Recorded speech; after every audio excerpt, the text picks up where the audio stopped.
Okay, now one of the main points in trying to shape your own intellectual environment is this.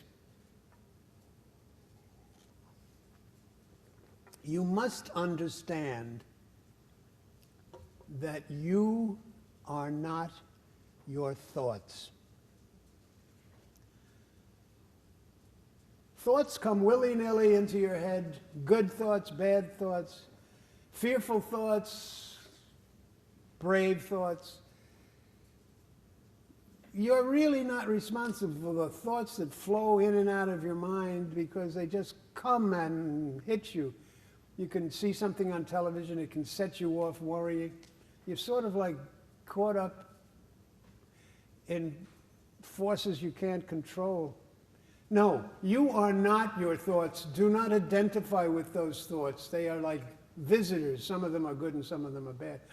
What you are the observer of your thoughts. That's the most important thing I want to say at the opening of this. You are the observer of your thoughts. You can see what you're thinking with objectivity.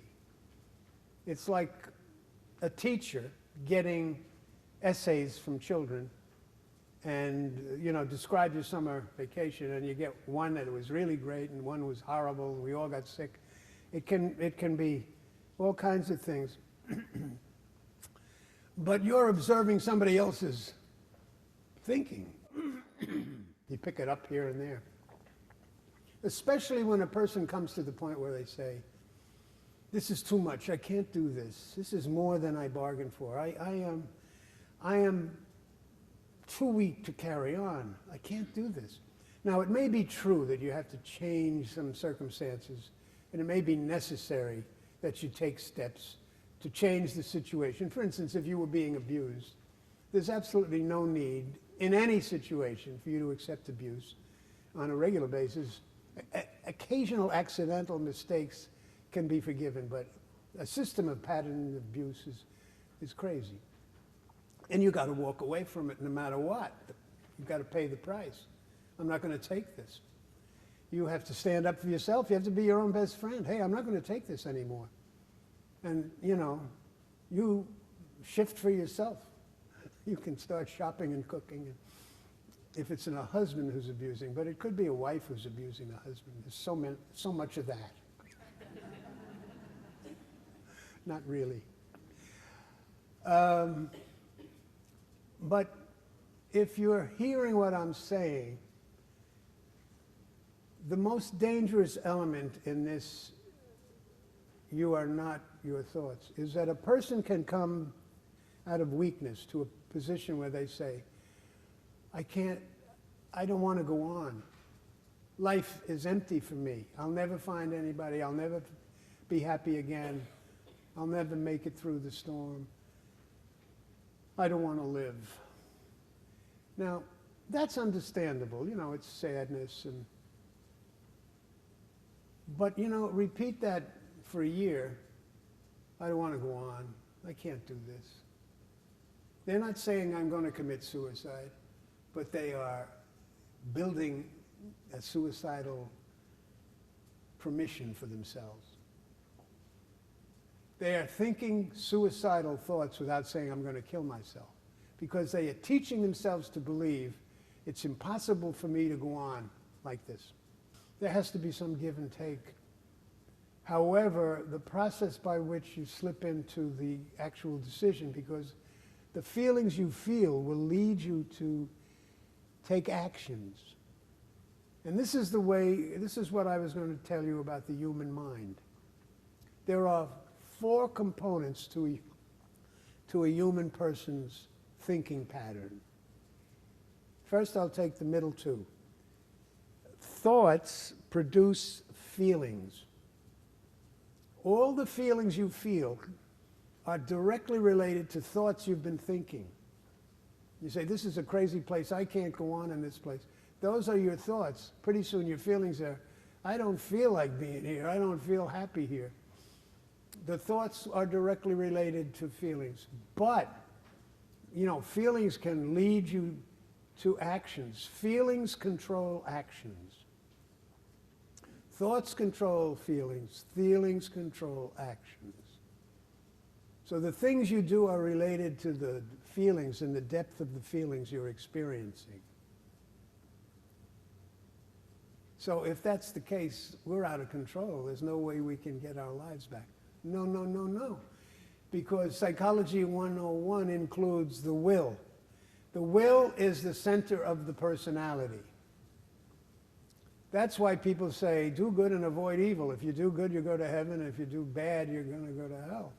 Because you're responsible for your actions. You're responsible for your own happiness. Am I? Can I do these things? And you say, of course. You're being held responsible in the courts. If you think you live a better life if you steal, go ahead, steal. Do whatever you want to do. But somebody will catch up to you and you spend most of your time in jail. Most people can figure that out. Some people, it feels so good to have an extra few dollars, you know, it doesn't matter how you get it. And they just forget there are consequences. So there is justice. This world would be in total chaos without the police department. I can assure you. The police department doesn't have to do anything, but just be there. Because it just conditions the way most people will think. You won't take a chance if you think you can really, your life could go down the tubes because of your stupidity. But here is how it works. The will has only one function. The will says yes or no. That's the only function that the will has. And in order to be your own best friend, the will has to say yes to healthy thoughts and no to toxic thoughts. You have the power to control the thoughts you're thinking. You may not have exercised it, you may not understand that you have it, but that's what the will is. And that's what the will does. So when Jesus says, fear not, fear is useless, what you need is trust. He's saying, you know, don't let those irrational, negative feelings overpower you, because I'm here, and I'll help you. So you turn to him, and it's like a faith experience, because you're not getting any reassurance, like your bank account isn't being filled up because you turn to Jesus. But somehow or other, it will. And only people of faith can understand the crazy, wonderful things that happen as a result of prayer. I could even invite any of you to give me a story of why something happened that was really necessary because of prayer. So we are believers, and we believe in prayer.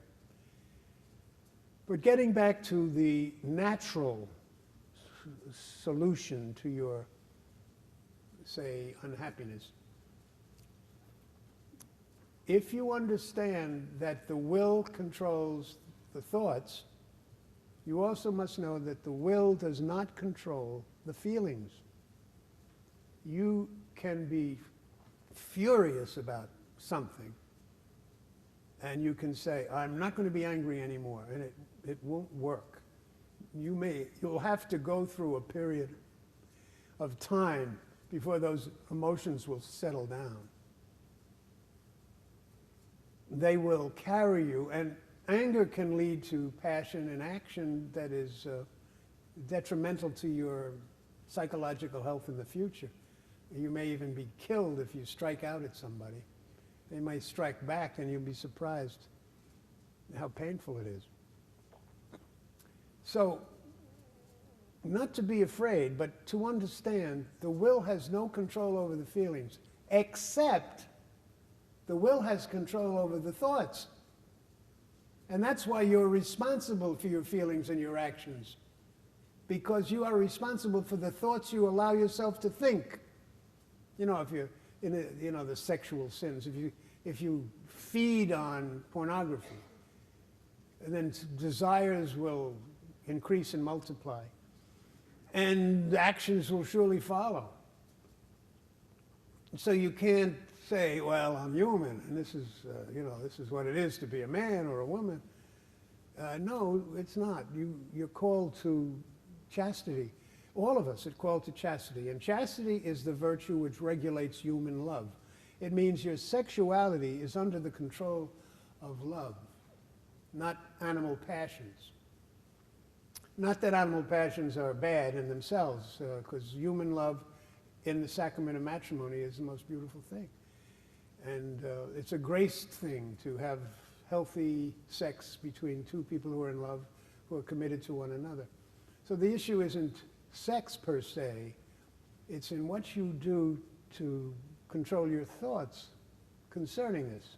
Sexual outlets can be a relief in some ways and all of that. But then you become addicted to sex, and so what have you got? The better thing to do is to control your sex. That is to say, I'm going to live a chaste life. I'm going to pray for the grace to regulate my passions, and I'm going to believe that God will help me. Now, let me give you an example that is much more personal and more common, and that is the problem of going to sleep at night. How many of you have a hard time getting off to sleep? It looks like maybe a little less than half, and the rest of them are lying. No, that's not true. I've known people who actually hit the pillow and they go right out, and that's good. I think that's good. But here's what I do, because I'm pent up and I'm going, and I'm still racing when I hit the pillow, and it takes a while for me to calm down. But I've got better handle on it now. This is what I do. First of all, I have great faith in the fact that Jesus the Lord is with me, and I'm safe and secure with him when he's with me. So I imagine that I'm a very small child. He's carrying me, I'm in his arms. I'm sleeping now, I'm trying to go to sleep. And I'm not thinking of all the worries of the day. And I'm saying to myself, safe and sound. When I inhale, I say, safe and sound. When I exhale, I say, sound asleep. Safe and sound, sound asleep. I will to stay on those words. Some people would say, all you have to do is say, 1, 2, 1, 2. Inhale, exhale. 1, 2. But stay focused, because if you're not committing your will to doing that, your mind will go flying off in every direction, and next thing you know, you'll be in an airplane going down and you don't know why.